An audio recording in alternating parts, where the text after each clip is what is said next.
I wanted to address some of the frequently asked questions we receive regarding our contract and regarding your potential cruise ship case. The most frequently asked question we get is, how long will my case take?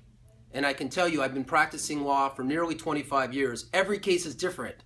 Some cruise ship cases we're able to resolve on behalf of our clients within a few days of representation.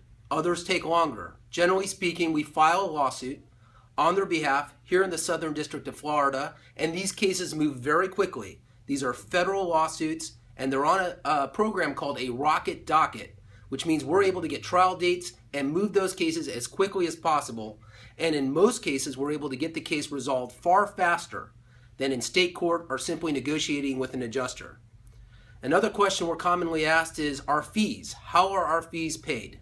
We're paid only if we win, and I can assure you this. I only take cases on that I believe I can win. So if I take your case on, I can't guarantee the result, but I can promise you we'll work as hard as we can and do everything we can to maximize your recovery as quickly and as efficiently as possible. We appreciate your interest in our law firm, and thank you very much for seeking our counsel.